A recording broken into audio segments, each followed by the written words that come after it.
الشيطان الرجيم.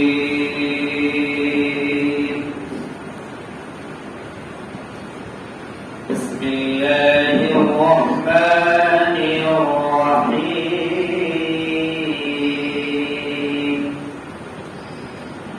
ولما جاءهم كتاب من عند الله مصدق لما معهم وكانوا من قبل يستفتحون على الذين كفروا ولما جاءهم ما عرفوا كفروا به ولعنة الله على الكافرين. بئس ما اشتروا به أنفسهم أن يكفروا بما بغيا أن ينزل الله من فضله على من يشاء من عباده فباءوا بغضب على غضب وللكافرين عذاب مهين. صدق الله.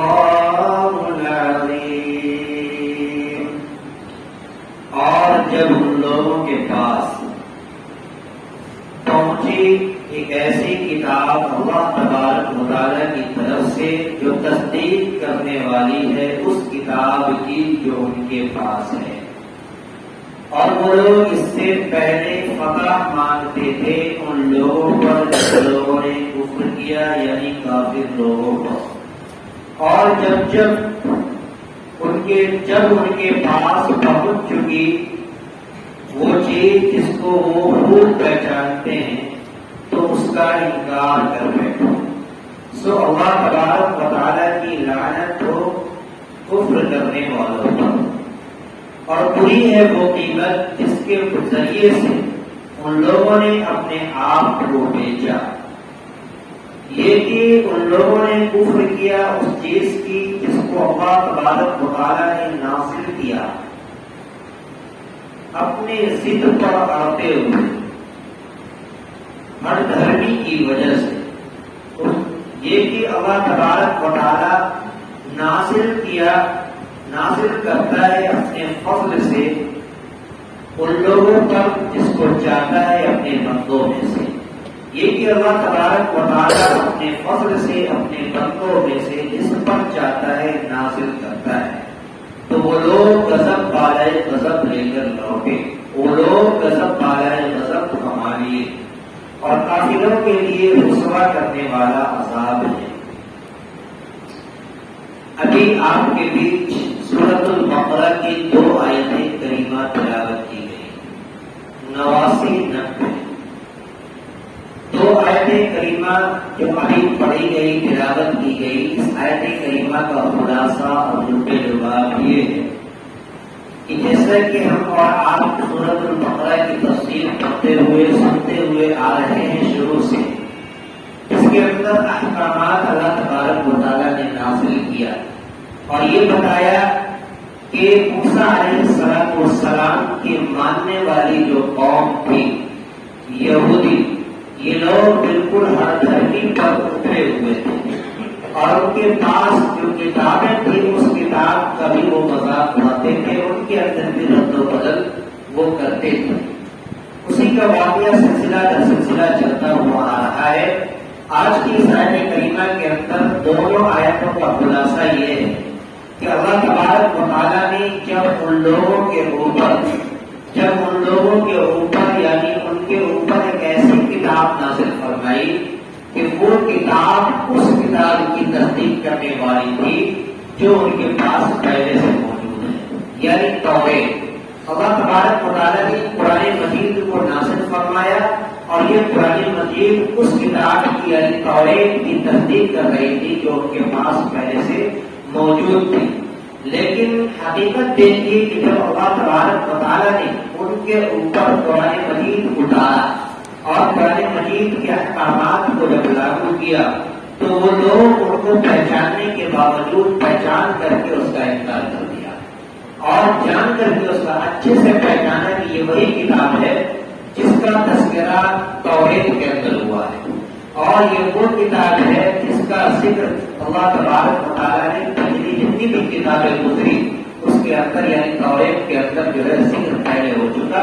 یہ ساری بات کو ماننے کے باوجود بھی اور اس بات کو بھی سمجھ رہے تھے کہ یہ یقیناً اللہ کی آخری اور ابدی اور دائمی کتاب ہے جو یقیناً ہمیشہ ہمیشہ رہنے والی ہے. ان تمام باتوں کو جاننے کے باوجود ان لوگوں نے اس کا انکار کر دیا.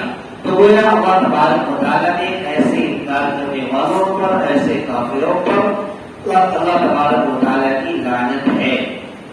اسی طریقے سے دوسری آیت کے اندر یہی کہا کہ کوئی ہے وہ قیمت جس کے ذریعے سے وہ اپنے آپ کو بیچ دیا, یعنی اس قیمت کے بدلے سے اپنی جان کو اور اپنے آپ کو اور اپنے جسم و جسامت کو ان لوگوں نے بیچ دیا. یعنی ان کے اندر یہ بات رچی بسی ہوئی تھی کہ اور اس کا انکار کر رہے تھے کہ اللہ تبارک و تعالیٰ نے جس چیز کو نازل کیا تو پھر اللہ تعالیٰ اپنے مرضی سے اپنے بندوں میں سے جس کو چاہتا ہے جس کے اوپر اتار دیتا ہے. ایسا نہیں کرنا چاہیے. گویا کہ اللہ تبارک و تعالیٰ کے احکامات کو اللہ کے حکموں پر یہ لوگ شک ظاہر کر رہے تھے اور اس عناد کی وجہ سے, سرکشی کی وجہ سے, ضد کی وجہ سے, ہٹ دھرمی کی وجہ سے ان لوگوں نے کہا کہ ایسا نہیں کرنا چاہیے. تو گویا اللہ تبارک و تعالیٰ محمد رسول اللہ تک یہ کلام کو نازل نہیں کرنا چاہیے. اس وجہ سے ان لوگوں نے اپنی سرکشی میں مبتلا ہو کر اس قرآن مجید کا اور اس آخری اور دائمی کتاب کا ان لوگوں نے انکار کر دیا. تو اللہ تبارک و تعالیٰ نے فرمایا کہ ہم انکار کرنے والوں کے لیے رسوا کرنے والا عذاب تیار کیا ہے جو اس کو رسوا کرے گا. فَلَمَّا جَاءَهُمْ كِتَابٌ مِّنْ عِندِ اللَّهِ, اور جب جاء یقین کے معنی آتا ہے آنا, پہنچنا. جب ان کے پاس پہنچی کتاب, ایک ایسی کتاب ہے اللہ تبارک و تعالیٰ کی طرف سے تصدیق کرنے والی یا تصدیق کرتی ہے اس کتاب کی جو اس کے پاس پہلے سے موجود ہے. یعنی قرآن مجید ان کے پاس آئی اور قرآن مجید تصدیق کر رہی ہے اس کتاب کی جو اس کے پاس پہلے سے موجود یعنی توریت کی. وَكَانُوا مِن قَبْلُ, اور اس سے پہلے وہ لوگ یستفتحون فتح چاہتے تھے, فتح مانگتے تھے علی الذین کفروا, کافروں کے اوپر. یعنی اس سے قبل قرآن مجید کو ایک واسطہ بنا کر کے اور قرآن مجید کو ایک بیس بنا کر کے, ذریعہ بنا کر کے, وسیلہ بنا کر کے وہ لوگ فتح مانگتے تھے کافروں کے اوپر کہ اے اللہ مجھے کافروں کے اوپر فتح عطا فرما اور فتح دے.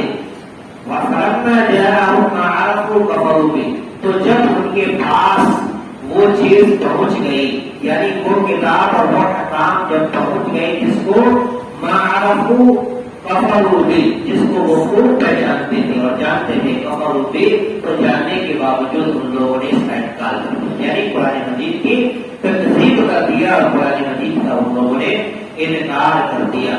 فلعنۃ اللہ علی الکافرین, تو اللہ تبارک و تعالیٰ کی لعنت ہے کافروں پر, انکار کرنے والوں پر.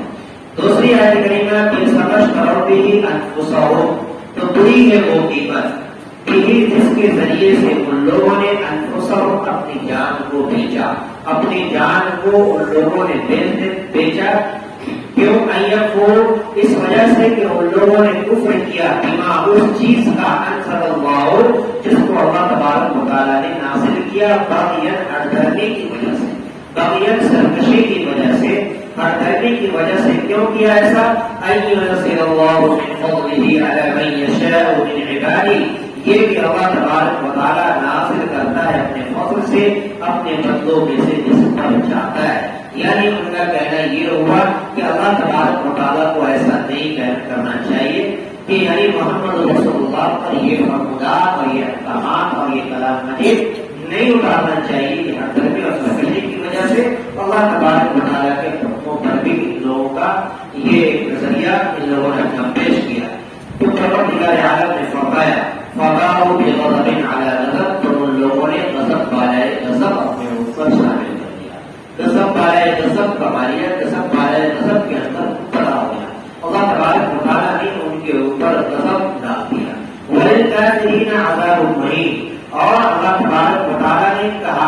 کافروں کے لیے رسوا کن عذاب ہے۔ دو بات یہاں پر غور کرنے کی ہے۔ پہلی بات، ایک شکار ذہن میں پیدا ہوگا کہ جب وہ لوگ اس کو جانتے تھے، جیسا کہ قرآن نے کہا مَا عَرَفُوا، اس کو پہچانتے تھے، قرآن کو جانتے تھے، توریت کے ذریعے سے اس کو علم ہو چکا تھا کہ آخری اور اپنی کتاب آنے والی ہے اور محمد رسول اللہ یعنی امت محمدیہ کا تذکرہ اور آخری کتاب کا تذکرہ توریت ان لوگوں کی کتاب میں جب ہو چکا تھا، معرفو جس کو وہ جانتے بھی تھے، جب جان رہے تھے تو قرآن نے پھر ان لوگوں کو کافر کیوں کہا؟ قرآن نے ان لوگوں کو پھر انکار کرنے والا کیوں کہا؟ تو اس کا جواب یہ ہے کہ جیسا کہ ہم اور آپ جانتے ہیں کہ ایمان صرف جاننے کا نام نہیں ہے بلکہ ایمان جان کر ماننے کا نام ہے۔ اگر جاننے کا نام ہوتا تو ابلیس سے زیادہ جاننے والا کوئی نہیں تھا، لیکن ان لوگوں نے جب نہیں مانا، ابلیس نے نہیں مانا تو شیطان کو اللہ تبارک و تعالی نے انکار دیا اور جنت سے نکال دیا۔ پتہ یہ چلا کہ جس طریقے سے زبان سے اقرار کرنا ہے اور جاننا ہے اور جاننے کے ساتھ ماننا بھی ہے، تب جا کر کے اس کے اوپر ایمان والوں کا لقب ملتا ہے، ایمان والوں کی فہرست میں اس کو شمار کیا جاتا ہے۔ دوسری بات یہاں پر ہے وَلِلْكَافِرِينَ عَذَابٌ مُّهِينٌ، اور اللہ تبارک و تعالیٰ کافروں کے لیے عذاب مہین تیار کیا۔ مہین کے معنی رسوا کرنے والا، مہین یعنی رسوا کرنے والا یہ عذاب ہے۔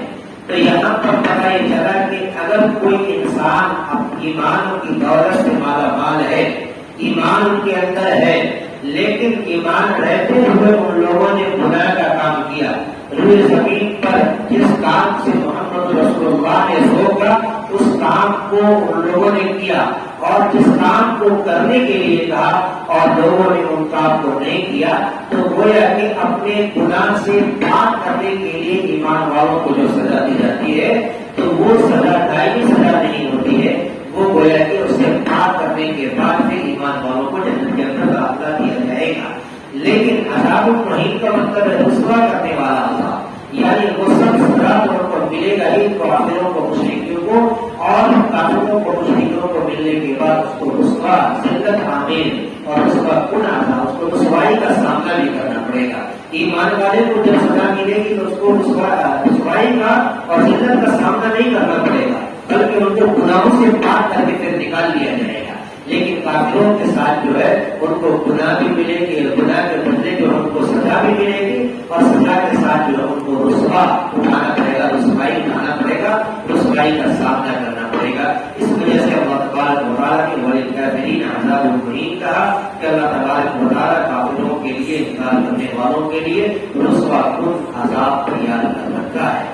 آج کی اس آیت کریمہ سے، آج کے درس قرآن سے اور آج کے سبق سے ہمیں اور آپ کو یہ پیغام ملا کہ اللہ تبارک و تعالیٰ نے جس احکامات کو نازل کیا اور جس چیز کو اللہ تبارک و تعالیٰ نے اپنے فرمودات کو کلام اللہ میں نازل کیا، اس کو زبان سے اقرار کرنے کے ساتھ ساتھ دل سے ماننا بھی ضروری ہے، اور کلام اللہ کے اندر جو بھی احکامات ہے اس کو بلا چوچرا قبول کرنا بھی ضروری ہے۔ اللہ تعالیٰ سے دعا ہے پروردگار عالم ہمیں بھی آپ کو بھی کہنے سننے سے زیادہ عمل کی توفیق عطا فرمائے۔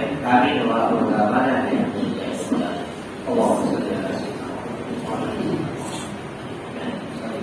وربنا آتنا في الدنيا حسنة وفي الآخرة حسنة يا إله العالمين رب الكريم مولا الكريم پروردگار عالم، اے اللہ قرآن مقدس کی دو آیت کریمہ کا تفسیر سبق پڑھا گیا، اے اللہ جو بھی پڑھنے میں، پڑھنے میں، سننے میں ہماری کوتاہی رہ گئی اللہ سے معاف فرما۔